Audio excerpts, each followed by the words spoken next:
Hello everybody, Adrian Meledo once again from Miami Acupuncture Therapy, and in today's video we're going to talk about glyphosate weed killer and health risks. We're going to discuss what glyphosate is. We're going to talk about where you find it. We're going to talk about certain facts about it, specific health risks, etc. and what we can do to avoid it and remediate it. First thing, what is glyphosate? Glyphosate is basically the weed killer that's used to kill weeds around plants and crops. The brand name is Roundup, and it's sprayed in a large portion of our crops. The way it basically works, as far as like how do you kill the weeds but not like the crop? Well, they genetically modify certain crops such as corn and soy, which is in many food products, usually in many different forms and names.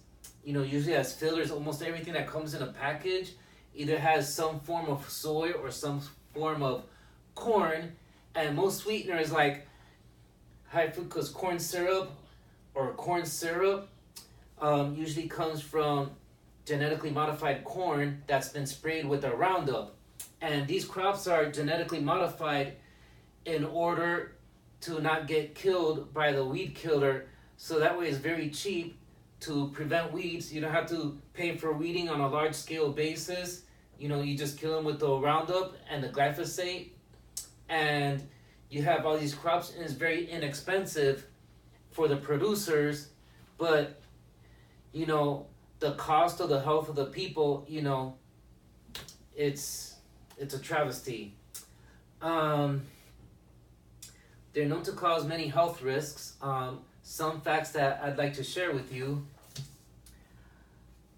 A 2018 study linked glyphosate exposure to shorter pregnancies.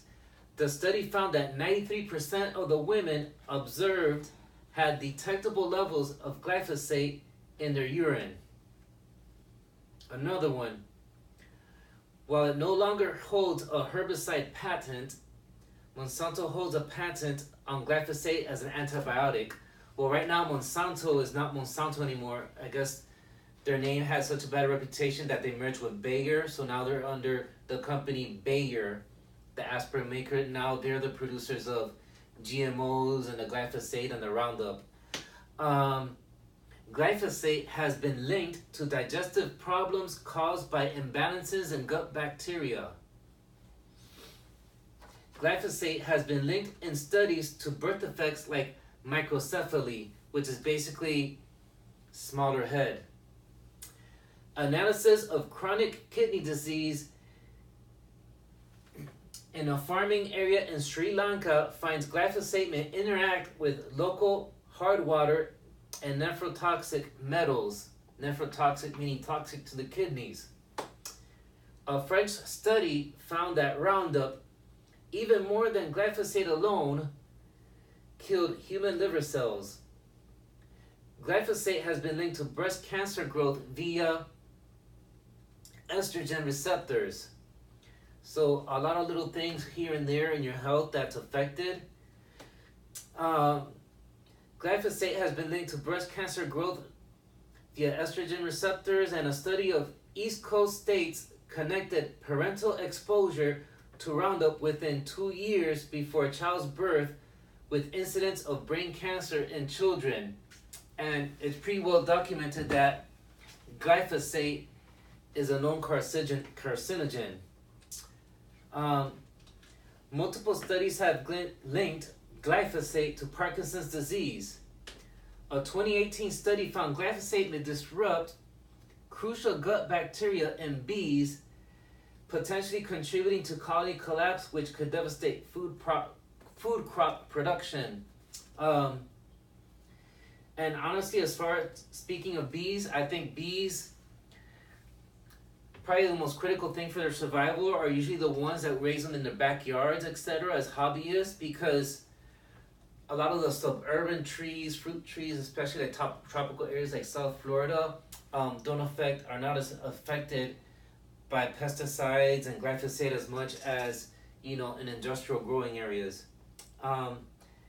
Anyways, glyphosate and other herbicides were linked to changes in human DNA, including shortening telomeres, which have been shown to predict lifespan. A 2009 study showed glyphosate-based herbicides disrupt human endocrine cells, so it also wreaks havoc on your hormones. A California jury, now what I'm going to read next is the legal aspect of it and legal proceedings. A California jury in 2018 fined Monsanto $289 million over claims that Roundup caused a school groundskeeper to develop non-Hodgkin's lymphoma, which is a form of cancer. Nearly 10,000 lawsuits are pending against Bayer, now the owner of Monsanto. And at least 13 countries have banned or severely restricted the use of glyphosate. So basically, those are the countries that basically where the politicians have been bribed to not use the glyphosate. Now, evidence of glyphosate in foods. High levels of glyphosate were recorded in more than 70% of oat-based breakfast foods served to school children in one study. And most of these studies are very recent because none of this have been looked into this until very recently, mostly 2018 and now 2019. There's a few studies a little bit back, but most of it is very recent. And it's only now that the public is starting to recognize glyphosate and Roundup for what it really is. 6 out of 6 popular brands of orange juice were found to have detectable levels of glyphosate in a 2018 study. The FDA did not even have a test for glyphosate residue in foods before 2016. A 2016 study found high levels of glyphosate residue in breakfast cereals, snacks, chips, and cookies. And Canadian officials reported in 2018 that glyphosate traces were found in 30% of food it tested. So those are some facts to consider. A lot of these things, they're sprayed in crops and stuff, and just like the pesticides, they end up in the groundwater and the runoff. It ends up in the rivers and streams. And they end up in our food, especially the ones that are not organic, they're sprayed GMO foods. If you want to know if you have the glyphosate levels in your own body, there's a test for it, Great Plains Laboratory. We do offer that. Additionally, how to avoid glyphosate. It's almost impossible to avoid it altogether, but you can avoid a large portion of it by eating organic. You know, a lot of people complain, yes, it's more expensive, but sometimes you got to think about making an investment. You know, you can either pay now or pay later with all your health problems. You know, when you consider the statistics of like how often people get cancer, you know, right now the statistic is 1 out of 3 people will probably get it. So 3 people together, 1 person to your left, 1 person to your right, and yourself, one of you 3 is going to get it. So how do you get yourself in the percentage of how not to get it is you want to do the most you can to prevent it and not get it in the first place.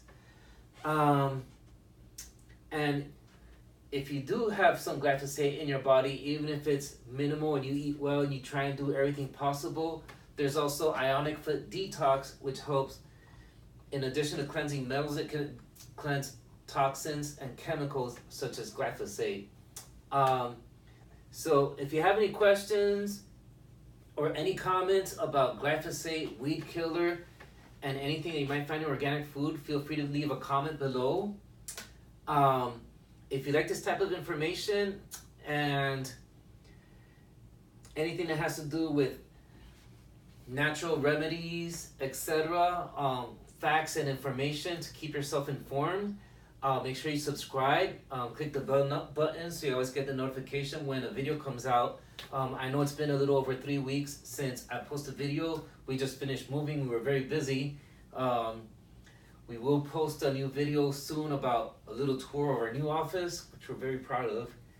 It's been a real hit with all the patients so far. And hope to see you soon.